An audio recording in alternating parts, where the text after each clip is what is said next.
All right, welcome to our first NBA podcast. We'll be doing these pretty often with the draft and free agency coming up, and now the newly announced season. Today we'll talk about that and then get into the top 10 prospects for this draft.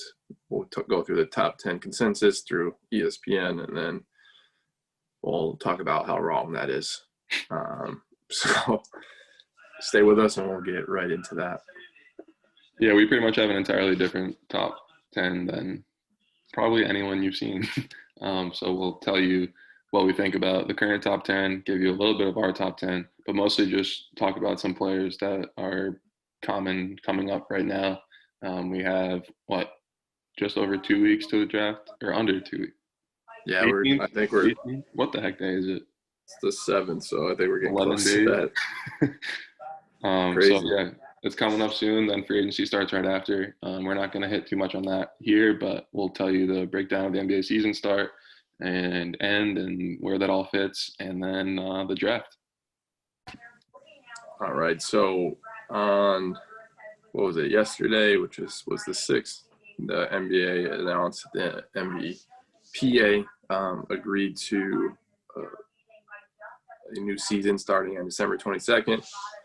Stretching out and finishing before the Olympics in July. The players kind of got backed into a corner. I know the majority of the players did not want to start that quickly. I think it's 51 days since the last game. LeBron leading the way there, not wanting to play. So, Zach, what do you think the odds are that LeBron plays more than 1 or 2 games before the end of the year? Low. He's going on year 18 and just won another championship, so that's why he has a 29-year-old Anthony Davis, 30-year-old Anthony Davis. He told him, there's a lot of videos going around last year. He said, Anthony Davis, this is your team. Like, you're carrying the load, and that's going to be very much the case at the beginning of the season. But for them, the hard part for him is that they have so many free agents, and their team could look pretty different next year, that missing those early games might be tough on chemistry. So he might even be backed into a corner there again, where he has to play at least more than he wanted to initially. Yeah, I think it also makes them kind of push a little bit more towards the trade market. They have limited trade assets. I mean, they're picking 28th in this year's draft, have limited picks in the future, and really Danny Green, Avery Bradley, maybe, are really their only salary they can send. So too many teams are taking those on. Yeah, I mean, unless depends on how a young player. Yeah, no, I think it's depending on, and I guess Kyle Kuzma is a trade asset, but I wouldn't consider that. And so I think it would depend on how low the Pacers are on Oladipo and how badly they want to get rid of him. If the Lakers can kind of sneak into a 3-team that the Pacers are dumping Turner and Oladipo, I think they can get him for a little bit cheaper than they would. But I think this new season is going to push them to sort of make moves so they don't get too far behind the 8 ball starting the season. Yeah. I think we were saying before we started recording, but like the bad teams haven't played since March, so they're raring to go and will probably start out the season pretty well. The teams that left early, left the bubble early, same thing. Obviously they played a little bit sooner and might be like the Suns are coming off 8-0 in the bubble and looked really good, and now they've had a short break, rest up a little bit, but hopefully carry on that momentum. So it's going to be an interesting start to the season, at least. Yeah, for sure. I mean, I think 7 out of the 8 teams that didn't play since March will come out strong, except for the Knicks. But just because it's the Knicks. Maybe they get lucky. Maybe get Chris Paul. I was going to say, if Chris Paul and Melo and RJ Barrett and Robinson, I mean, 8 seed in the East, maybe. I mean, they have cap space, and I think that's the only thing they can do is just trade for a bad contract, whether it's Chris Paul or Westbrook. It's funny though, they've been trying to get young for so long, and now they're young and they're trying to get old real fast. Yeah, it's because they missed on so many young guys. It's hard to. Um, but yeah, I think it's going to be really interesting. Um, yeah, I mean, I think the Bucks come out really strong, trying to prove themselves. But I'm excited that the games are starting up real soon. I mean, Seriously, a month and a half away, not even. I know. The bubble went by really fast. Obviously, we've been begging for sports for how long, and then they come back and they come back with a vengeance. The bubble was fantastic. I mean, the quality of basketball was so high. The games were so close and very competitive. And I mean, I don't think we could have really asked for a better end to a season, especially during crazy 2020. Yeah, and not having a single COVID case, where other sports are really struggling with that. And same with the WNBA, not a single COVID Mm-hmm. case. Had really showcased their best players. I mean, Asia Wilson and Brianna Stewart meeting up in the finals. Something the NBA always wishes they have, the top two players playing in the finals. Yep. But we'll get there in a different podcast. Yeah, so I think it's going to be a good season. 72 games, I think, is going to be something that the league looks at moving forward. Trying to reduce the game so back-to-backs 4 and 5 are just completely eliminated, not just every so often, but yeah, I'm excited to see how it turns out, and then getting right into the Olympics. Who actually plays in the Olympics is going to be interesting, and we can certainly get that. Yeah, because we're coming off a pretty, I guess we'll say subpar to be nice performance, and that was FIBA, right? Yeah, FIBA. Not, I mean, the team wasn't great, but still, they had better players than most teams, and should have played a lot better than they did. So that part's interesting, but just to put some numbers on it, the reason this is happening pre-Olympics and why we're having 72 games is all about TV contracts and like times that games are on. So um, it's going to be between 500 million and $1 billion that the NBA is saved by having the 72 game season, basically. Yeah, and that's part of the reason the players had to agree. They're still hammering out the details of what parts of their contracts are going in escrow. But if they wanted to get that January start, I think they were going to see their contracts cut in half. So I think that was the biggest motivating factor for them just to agree to it about 4 or 5 weeks before they wanted to start. And I know they had issues with, so TNT has to have the first game of the season based on contracts, and then ESPN gets Christmas Day stuff, obviously. All right, so we'll jump into the draft and getting into ESPN's top 10 and then us telling you why it's wrong. So the order that the currently ESPN has is LaMelo Ball at 1, Anthony Edwards at 2, James Wiseman at 3, 4 is Denny Avdija, 5 is Onyeka Okongwu, 6 Obi Toppin, 7 Isaac Okoro, 8 Tyrese Halliburton, 9 is Patrick Williams, and then lastly Killian Hayes at 10. What's the first player that jumps out to you that's completely wrong? LaMelo Ball. First of all, definitely not 1 for me, or remotely close to 1. There's more questions than answers, I think, with LaMelo. I also think if he wasn't Lonzo's brother, he probably isn't 1. And yeah, I mean, his numbers aren't that great overseas, and I think he gets way more credit than he should have gotten based on like House of Highlights Instagram and like ESPN showing flashy plays that he's made. Yes, he can make highlight plays. No, I don't think he can consistently be a very good NBA, especially point guard.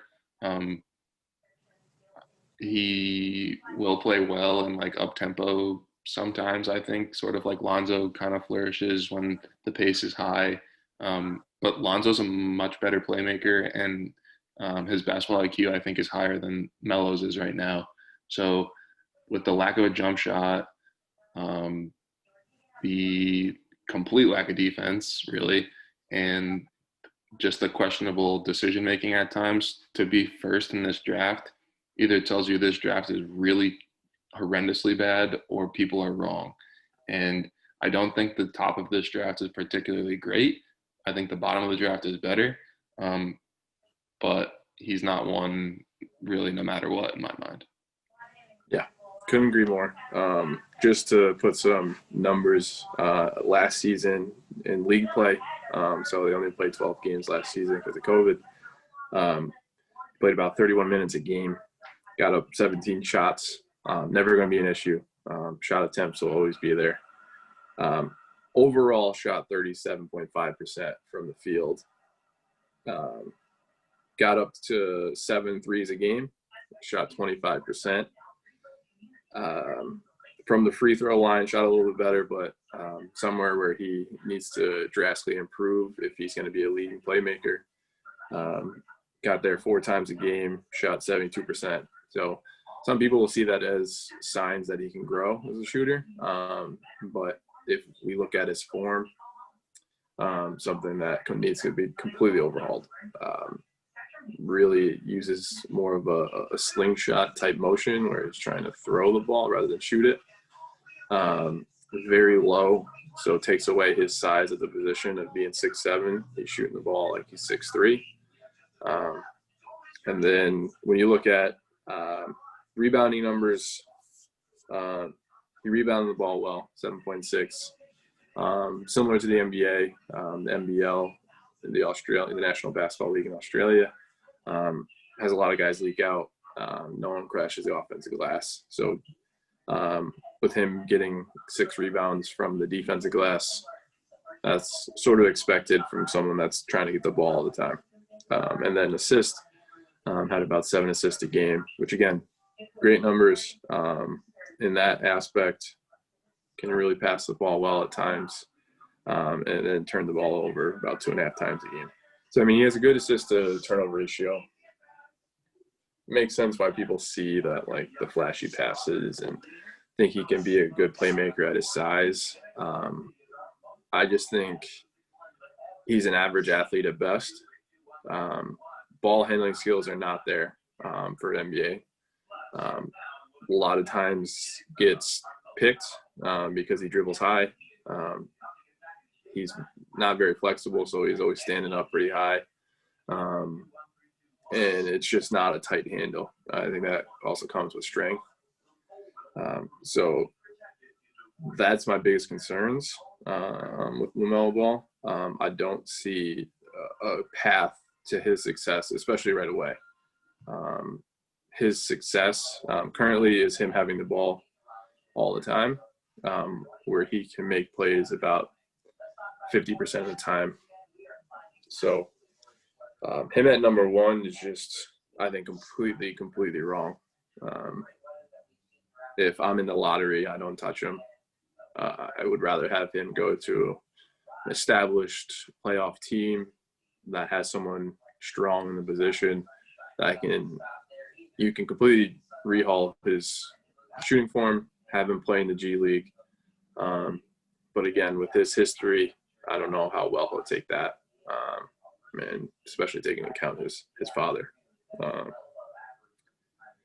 So yeah, I mean, I think I wouldn't rank him.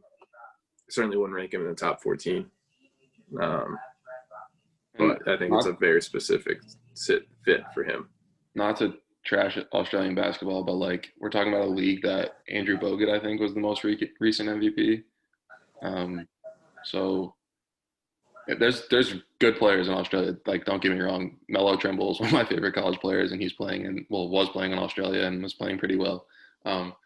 So I think one positive that we can give to Melo, so we don't just sound like we're trashing a player, is that he won't be 19 until after the draft. So very young, has chances to get a lot better, has played against some professional competition at least, which is something that obviously American college athletes don't necessarily do. Obviously, they're playing against future pros, but never really grown men, so to speak. So That's a decent positive for him. It's more of a potential thing, I think. And again, I think they're hoping that he turns into something like Lonzo. Um, but like we've said, we don't see that path, at least initially. Well, another thing we haven't really touched on is defensive ability is just not there. Um, he has great size for his position and just doesn't know how to use it. I think he grew too fast and has never really put in the effort on that end of the floor. So his defensive IQ is just not there. He struggles in help side and can get beat off the point of attack consistently. Um, when you look at guys like Ja Morant, De'Aaron Fox, these young point guards in the league, Trae Young, I mean, I can't picture him guarding them. And you can't just, I mean, his size will allow you to put him on if there's a defensive specialist out there. Like if you're playing the Jazz and you want to put him on Royce O'Neal, fine. But again, those type of players are good at off-ball movement, and if he can't be locked in defensively, he's a liability on the floor. But I think that's enough on him. We clearly made where we stand on that. Next is Anthony Edwards, and someone that we're both not in love with, but definitely see a strong path to success in the NBA. His size is just there, NBA ready from day one. Has the ability to knock down shots. Nothing too crazy with his jump shot, other than sometimes takes bad shots. But I think the biggest thing with that is he's self-aware of it. He's watched film. He's talked to Mike Schmitz about it. He knows that his shot selection has to improve. And then high praise from Tom Green, his coach, who's done well with shooting guards in his career. Victor Oladipo is the most recent to play in the NBA. So I think Anthony Edwards, with his body, with his ability, and his ability to play defense too, I think if he locks in defensively, he's a strong two-way player. And I could see him hitting some all-star games for sure. Yeah, he's for me, he's one of the top two in this draft where I think they should go one. You hit on all the key points, so I'll just give you the reasons why I'm not so infatuated like some other people. I think he has two significant questions. First is the actual three-point shooting ability. I feel like he's more of a volume, streaky three-point shooter where like once he gets hot, he makes a few, but then that also leads to my second question, which is decision making. I think you said he knows he takes bad shots, which is definitely true. He's not like Nick Young where he doesn't know what a bad shot is. But I'm questioning his ability with the ball in his hands to make plays for other people too. I think he's which I think is difficult for a lot of young people, especially that never grew up being that like true point guard. He's definitely more of a combo scoring guard. So when he's the focus of a defense, can he make the right play as opposed to just trying to force up a tough shot, which is a problem for almost all young college players coming into the NBA. So those are my two questions. Just how consistently can he shoot from deep, and can he consistently make good decisions? Yeah, and that's why I think he needs to go to the Timberwolves, sort of share playmaking responsibilities with D'Angelo Russell. I think that will help, and having someone like Cat, where you just throw the ball to him and he'll make things happen, will help him a lot. So I think the Timberwolves fit is perfect. Not sure why they're trying so hard to trade out of that, but again, that's why they haven't been good for very long. So next is James Wiseman. I think he's someone that we're both pretty high on. He only played 3 games in college. Tough to evaluate there.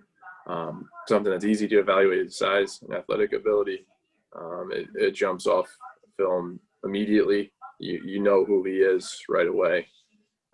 He plays above the rim, has the ability to put the ball once or twice on the floor, get to the rim, and finish high.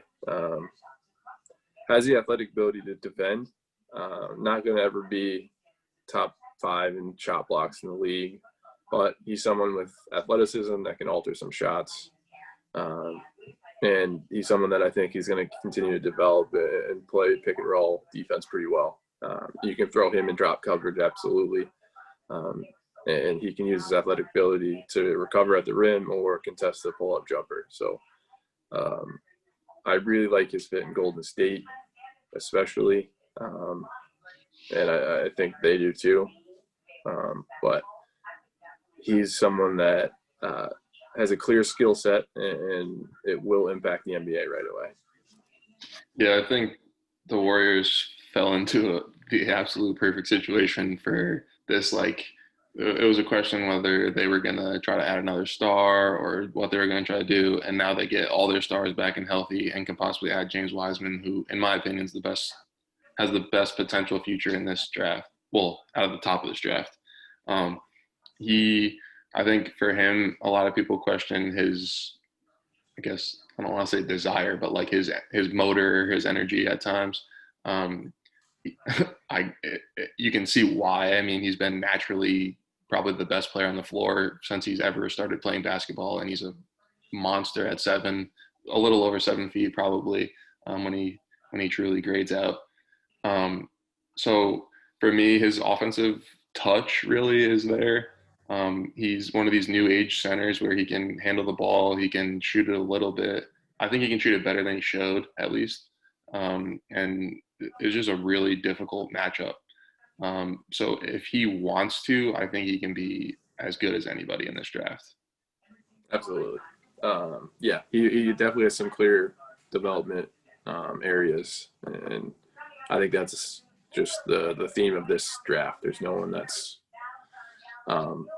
done and ready to just play, and they're just going to kind of be who they are. I think everyone that's coming out this year is, especially in the top 10, have clear development issues. I just think his media impact is the highest right now at least the top 3 that we discussed so far. Especially on a team like Golden State. Yeah, and if Golden State does end up taking him and then sign someone like Dwight Howard in the offseason, I think it's a great match. Dwight Howard's never in any shape or form been known as a mentor, but he's someone that can absolutely help Wiseman because of how similar they are in their game early in their careers. And I think it makes sense there. So if I'm Golden State, I'm drafting Wiseman, signing Howard, and then winning another championship. So next we have Deni Avdija at 4 from Israel. Kind of a guy that's been on the radar for a while. He's been playing professional for a long time now. And I think a lot of people are starting to fall in love because they're seeing him one-on-one gyms, something that often happens in the combine where someone performs well, playing no defense, and you can see the ability. I like Deni a lot. He's someone that the biggest red flag is his free throw percentage. I think he shot in the 60s his last season, which is alarming. But he can still shoot the 3, can put the ball on the floor. Right now he's a 3-level scorer, so at the rim, mid-range, and 3-point, he's got to work on getting to the foul line and knocking those down when he gets there. But he's someone that is great size, 6'8", good wing.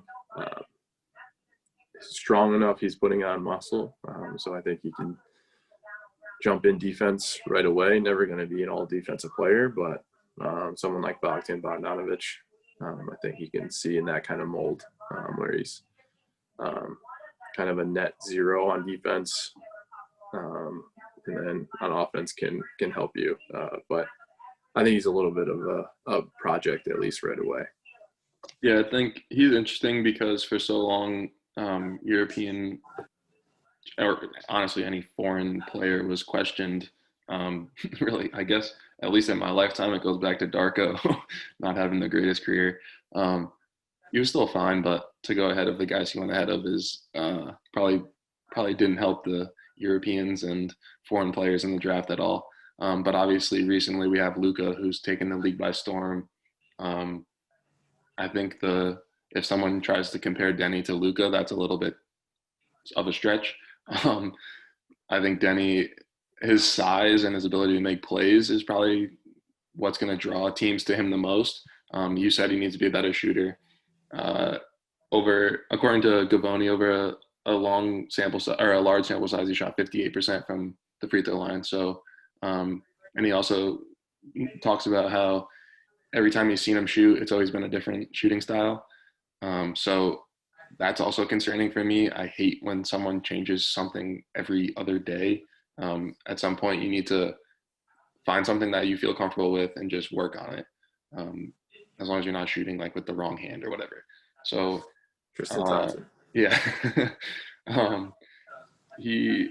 I think like you, he's a project and can definitely help a team.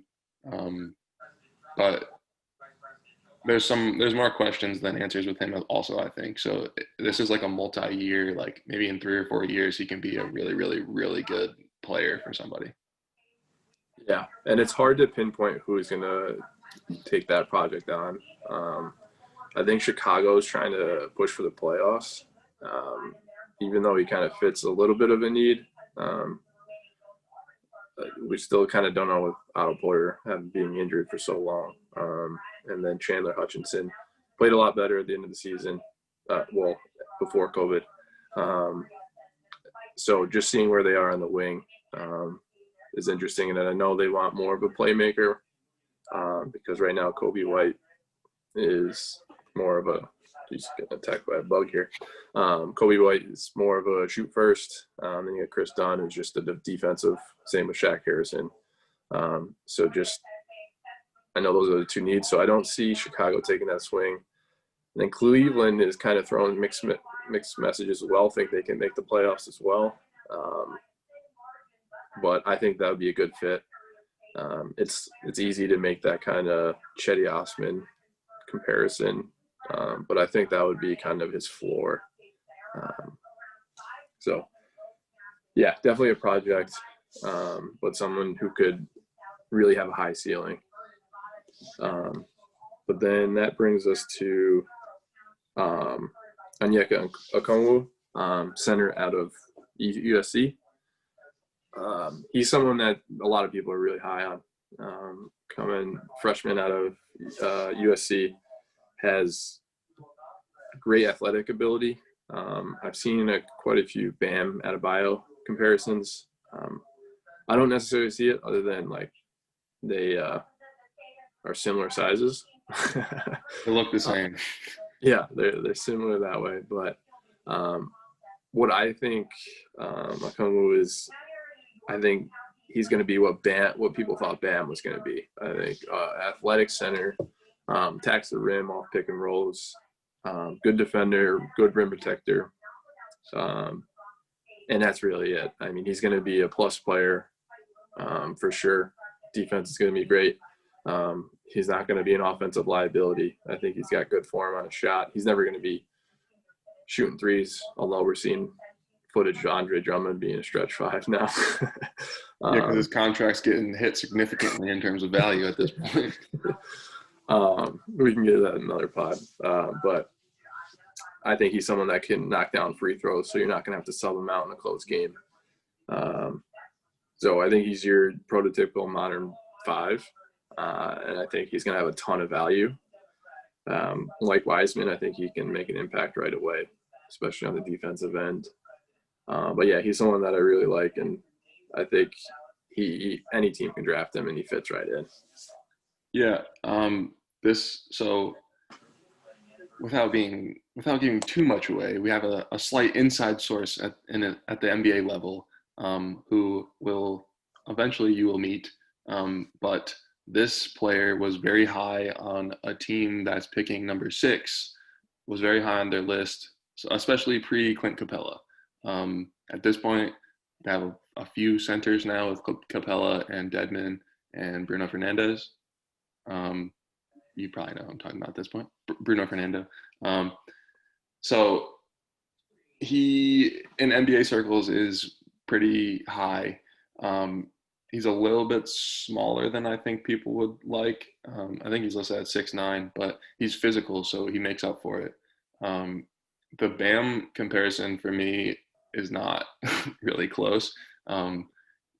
Bam, the difference for me is Bam has always really had these like guard type skills, or at least was good with the ball in his hands, and just didn't get to show it at every level. And now Onyeka, I don't think has those skills and won't really be developing them anytime soon. On offense, he's really just going to be a guy that rebounds his space and even out of his space, and just earns extra possessions and makes defenses have to think about him. But on defense, he's going to be a really good rebounder and be physical and guard the paint for the most part. So he's better for me on a good team, I guess, or a team that's better than some of the like. I don't want him on the Knicks. I don't think he works well in that situation. But on a good team, I think he can be pretty solid in like the pick and roll game and playing defense. Yeah, I think he's a sleeper for the number one pick, especially if Charlotte trades up. I think Charlotte's all in on him. It makes sense. I think Cody Zeller ends up getting traded. They want to definitely get younger, and I think Kongwu, PJ Washington, Miles Bridges kind of front court is pretty decent. It's also crazy that trading Cody Zeller makes you younger because I like vividly remember him in college. Oh, I know. I don't feel old. But yeah, I think he's a sleeper for number one.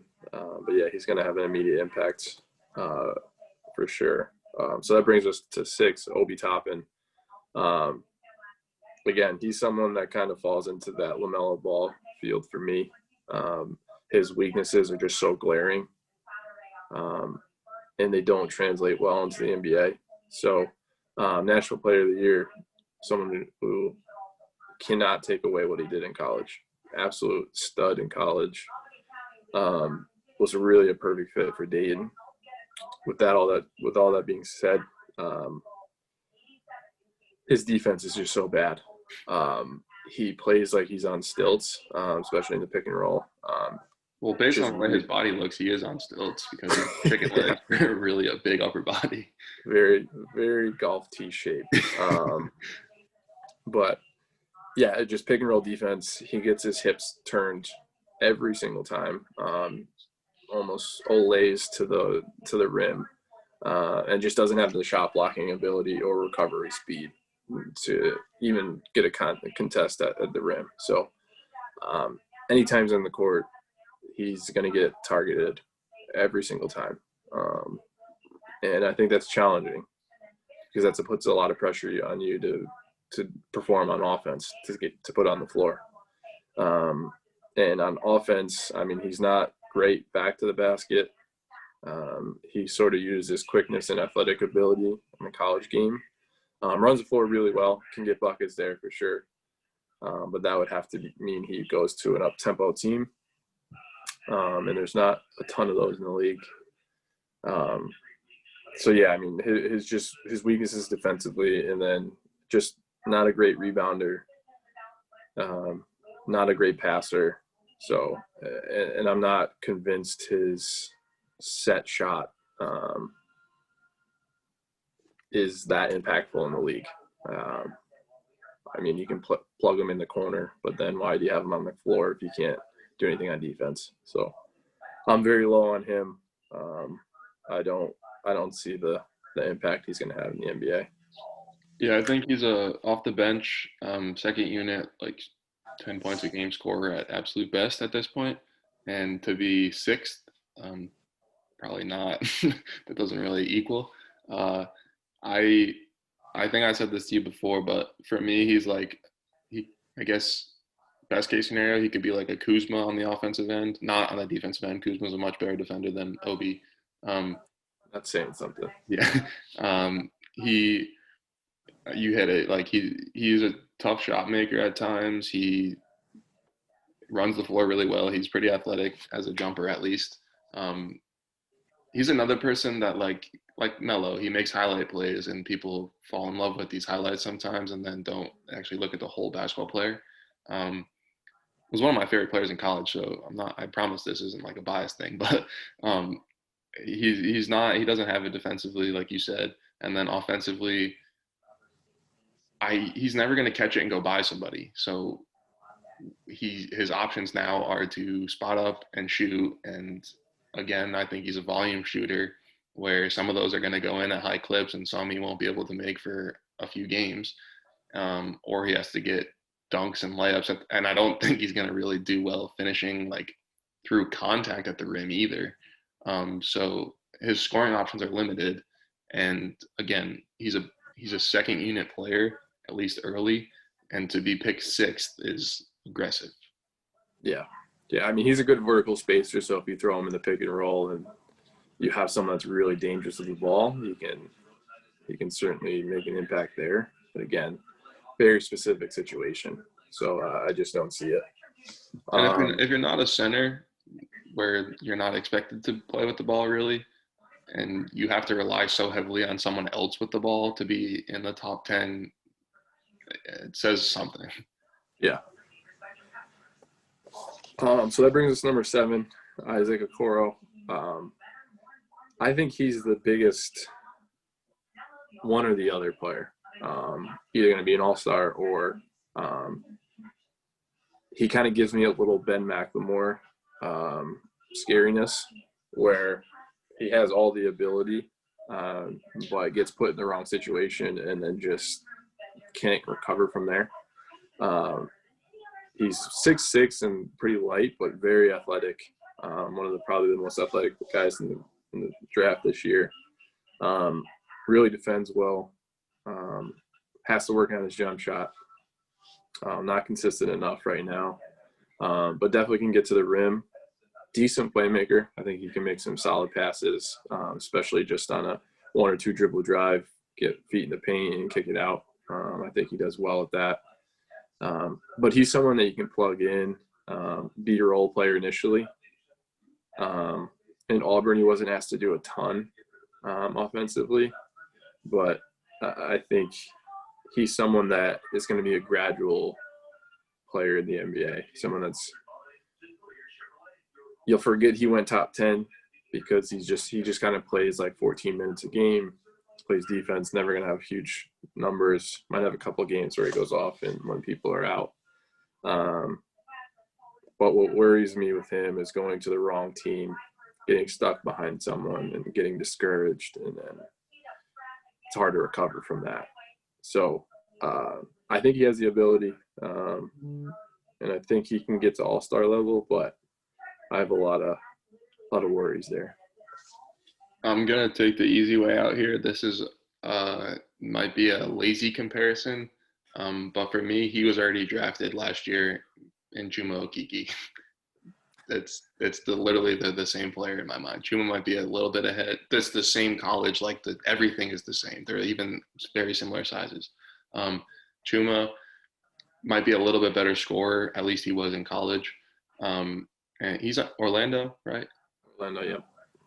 And obviously hurt, so got hurt in the deep tournament run Auburn made, so I had to sit out for quite some time now. But Isaac Okoro, I think, is a player that will be drafted much like Chuma. Chuma really showed out in the postseason in college and was drafted more on potential, I guess, than like what people really saw from him. And I think Isaac is the same way. Basketball IQ is through the roof. He does everything right. Like he's the type of player every team needs, where he's going to make the right plays, not going to put you in a compromising position. And for a young player, that's pretty impressive. So there's nothing like I can really point to that says, wow, this guy does this outstanding. But he's really athletic. He's got an NBA body already, and he makes the right plays. And in a draft like this, that's all I need for him to be top 10. Oh, absolutely. Yeah. Like I said, I think it's more or less fit for him. But we'll talk about that after the draft, how we see him really playing out. So that brings us next to 8, Tyrese Halliburton. I remember it might have been on a podcast last year where we were discussing Iowa State players, and I said Tyrese Halliburton is their best prospect when they had Taylor Horton Tucker and some other Your NBA guys. Current favorite NBA player next to Kyle Kuzma. Just funny how they all end up on the Lakers. But Halliburton, I think he's someone that is in the race for Rookie of the Year right now. in a lot of NBA circles I've heard from, specifically the Sacramento Kings, they're very, very high on him. And I think he is someone that, for me, is a top 3 player in this draft. He's point guard, shooting guard. For me, I kind of prefer him as a shooting guard with another playmaker. I think he is probably the best playmaker in the first round. That's projected to go first round in this draft. I think he averaged like 6 or 7 assists this year. He has great size. He's like 6'5", 6'6". I think he's what people are expecting Dante Exum to be. Really good defender, playmaker. And he's just someone that you can plug into any team, and he's going to help you win. Like I said, I have him in the Rookie of the Year race already. I think his floor is really high. And if he continues his jump shot trajectory, I think he's going to be definitely an all-star type player. Yeah, I'm with you. He's one of my favorites also. For me, it's funny to hear the Kings because I feel like the two I would love him on the Kings, but I also want him on Atlanta, and I feel like the two spots that between Atlanta and the Kings, he's most likely to come off the bench and be the backup point guard, or primary ball handler off the bench. For him, it's his versatility. Like his first year was more of a scorer than a playmaker and needed to be a good shooter, and then he turned into a passer really, and like the only reason Iowa State's offense went anywhere last year is Tyrese Haliburton. Did get hurt, so missed some time towards the end of the season, and I don't think was supposed to play the rest of the season regardless of COVID. But for him, so he went from 3.6 assists to 6.5. In college, to average nearly 7 assists a game is pretty good. Really impressive, especially how stingy they are with counting assists. And Iowa State's offense wasn't good. They're like, to put it gently, he did everything. Was their offense. Yeah. So 15 and 7 basically is very impressive in college. And I think it's going to be forgotten how good of a shooter he is because of how good he is at everything else, really. He's long, so he can defend. His playmaking's outstanding. And then he's also been above a 41% three-point shooter in college. He was 42 last year and 43 the year before. He's good. He's really good. Yeah, it's kind of surprising to me that he's not considered for the top pick. I mean, when you consider how many question marks, especially in the middle ball half, but there are, I think, for him, he doesn't really have any kind of glaring weakness. He has definitely areas to develop, but I think, he's just going to come in and play. And the reason I like him with another ball handler and playmaker is that it'll take pressure off him initially.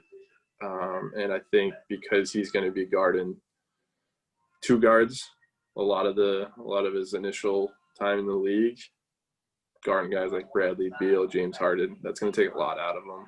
And to ask him to play make on top of that will kind of put him in a bind. But if you have him next to De'Aaron Fox or Trae Young, like the Kings or the Hawks, I think that's a perfect fit. He's also really intelligent. Yeah.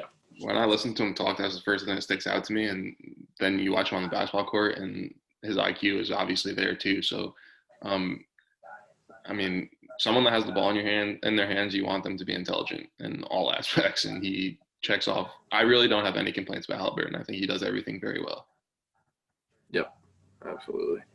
So that brings us to Patrick Williams, kind of a tweener out of Florida State. He's an interesting guy. Definitely wouldn't have him this high, but I think he's someone that, with the right fit, will have a good impact on the league. Definitely has an NBA body, ready to go from day one. Defends well, uses his body well. He's long and strong, and I think his big glaring weaknesses are on the offensive end. Can he be a consistent shooter? Didn't really show that in college. And can he do anything else? I don't see him putting the ball on the floor a ton in the league. I think he's just going to be a stretch four type that defends and going to do well for a team that plays small. But he's another guy that's really dependent on fit, how he'll do in the league. But I think his ability to defend and his body and his rebounding ability and will get him on the floor early in his career. But again, it's all dependent on that fit. Yeah, I mean, ESPN talks about him as a 3-and-D guy. I see the defense part of it, but I don't see the three part of it right now. Last year, shot 2 threes a game basically and shot 32%. So to get into my college spiel, Florida State plays a whole lot of people. I mean, they're always playing 10 guys, usually pushing 12 per game. So 2 threes is a lot for a Florida State player. And to shoot 32% is not very good on a team that didn't really shoot it very well. So a lot of people were left open. And that's with a really good playmaker in Trent Forrest. So his offense is very questionable. This is another player. This is like the 4th time I've said this now that is completely going to be drafted on potential. His body's there. He's very athletic and he can defend. What else you get from him is entirely up to the team that drafts him and how they coach him and develop him. With that being said, Florida State doesn't play freshmen a ton, at least big minutes, and he played almost 23 minutes a game for them. So obviously Leonard Hamilton felt really good about him being on the court. And I think he's typically going to be a net positive when he is on the court just because he has a high motor and can make a lot of tough plays. But I don't like him in the top 10 either. He's a very end of the lottery / like 14 to 20 range for me. Yeah, absolutely. I think if he goes to a team that has guys in his position already, has time to spend in the G League, refine that jump shot, work on more on the offensive side, I think that'll be good for him. But what I think is going to happen, he's going to go to a team that missed the playoffs last year, needs him to play right away, and he's going to struggle. But I think, like you said, he's got a high motor, so he'll find success in different ways. Yeah, so that will bring us to the last guy, an interesting guy, Killian Hayes, point guard out of France, was playing, I believe, in Germany last. He's a lefty. He's a really good playmaker, has a good shot, can do a lot of different things on the offensive end. Very young. I think he's 18. But I mean, he's got good size for his position and has the offensive ability to turn into a really good player. He's someone that just has a lot of question marks. He's kind of slow, not really going to blow by anybody. Has to really get into the pick and roll a lot, or he can play off ball a bit.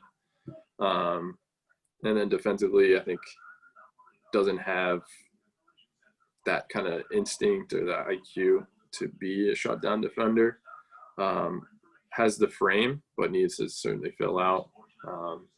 Being under 200 pounds and nearly 6'6", he's very thin. So I think he's going to be good, but again, I think he's a project. And should go to someone that has a G League team and can develop him. But I like his potential.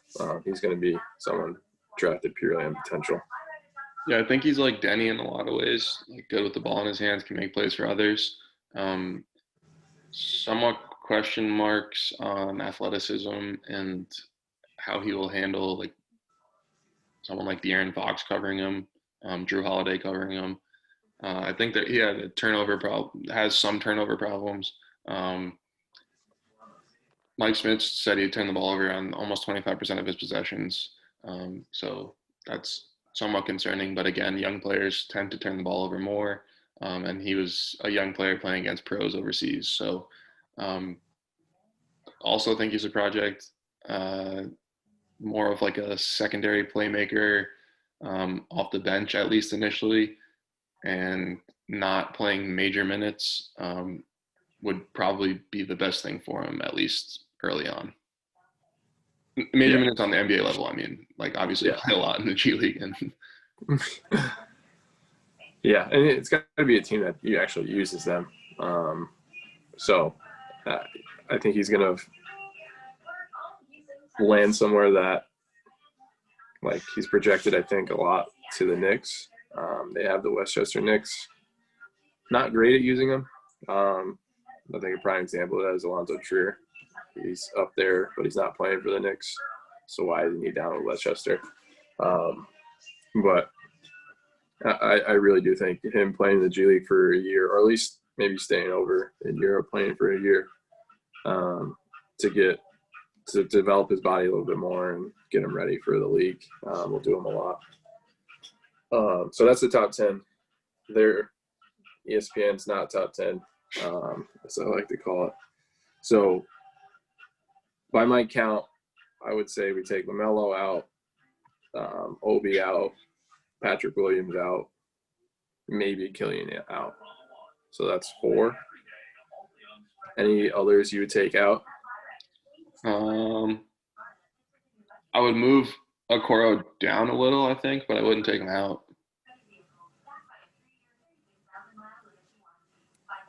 Yeah. So who would you add? I think Precious Achiuwa is someone that I think we both agree on should be in the top 10.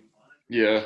For me, it would be Precious, RJ Hampton, Maxi probably right at the end. He's like fringe 10, 11. I think Sadiq Bey is going to – I wouldn't move Sadiq Bey into the top 10 at this point, but I think he's going to be one of the better players from this draft. And there's no reason he should be 17th on ESPN's list. Another guy that just does everything right and has proven to do it he's gotten significantly better every single year he's been at Villanova. They're going to label him as a 3-and-D guy, but he's much better than that. And then the one that's interesting is Cole Anthony, because for how long was he considered like either the first or second pick in this draft, and then he goes to Carolina and then essentially falls off the face of the earth, and now he's like late first round, most likely not getting in the lottery. So obviously people think he has a lot of potential, but I don't know what happens to him. It's just interesting because look, a lot of these analysts, they talk out of both sides of their mouth. So LaMelo's ball's decision-making isn't a problem, but Cole Anthony's is. It's just funny to me. And they both should be. Like, we're not saying that Cole is a good decision maker. Well, yeah, exactly. Yeah, that's what I'm saying. Is like they both should be a problem. Yeah. One shouldn't be ranked number 1, and one shouldn't be 16. Like that difference is not there. But yeah, I think a lot of times with top 10, it comes to consensus groupthink, and everyone's like, oh, well, we can't put it that way. So just roughly, I haven't really put a top 10 together. I think I would have, I think I would put Anthony Edwards number 1, Halliburton 2, Wiseman 3, Kongwa 4.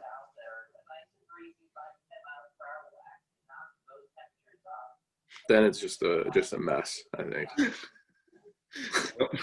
Because honestly, I think I would put RJ Hampton 5 after that. But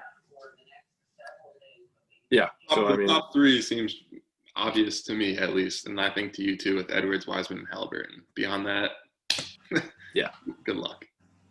Yeah, beyond that, it's just like I think Okongwu was solid top 4. I think he's pretty close to that company. The interesting thing is, so say you like someone like say you're the who has 3?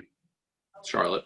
Say you're Charlotte and want, I don't know why they would, but want another point guard, and you like Halliburton, and do you stay at 3, or do you just think that people are going to be dumb and pick other people ahead of him? Like, is Obi Toppin going to be picked ahead of Tyrese Halliburton? So I think there could be a lot of trades on draft night, just because I think teams' draft boards are going to be very different. Very different. Yeah, I do think there's going to be teams that struggle with scouting, and you'll see that pretty obvious right away. But the only problem I have with trading down is there's so many teams that aren't predictable, especially this year. Like if I'm Charlotte, I want Tyrese. to trade down even one pick would scare me that Chicago grabs him. So I think I guess Minnesota would take Anthony Edwards for sure. Golden State, Wiseman, I think the fit is better. But yeah, if I'm Charlotte, because Terry Rozier is definitely not the answer. Malik Monk's on his way out. I think they have plenty of space. Devontae Graham's a great point guard, but I think they play well together, those two. So I would stay there and draft Halliburton. But can't disagree. Yeah. So that's our top 10. We'll get into doing a whole mock draft, but we'll go through 10 players at a time until we get through kind of a first round, and then we'll be ready to give that mock draft right before the draft. 2 weeks, less than 2 weeks. Yeah, we're almost there, and then free agency is going to be literally days later. So yeah, we'll have a lot of pods in that short span. A lot's coming up, so stay tuned, and then comment. Let us know what your top 10 is and why you think theirs is wrong as well. Yeah, don't be coming with this LaMelo Ball is good and then not give me a reason why. You gotta back it up. Yeah, please. Last thing. Oftentimes, I think with people that evaluate basketball, a big pushback is that the people evaluating can't play. So I'm going to challenge both of us to the left-hand layup challenge and just show that we can play basketball. We do have ability. I'm not some dorky 5'6" guy that writes for a college blog. We actually can play the game. So I challenge both of us to the left-hand layup. We'll post that we both can make a left-hand layup. We're both right-handed, so it's not like it's our strong hand. Why don't we just add a left-handed free throw too? Sure. I'll make a left-handed. I'll make a right and a people left-handed. can get lucky. But yeah, stay tuned for the next one. We'll go through 11 through 20. Also, Michael played in college and is a college coach now, so they don't just hire bums. Yeah.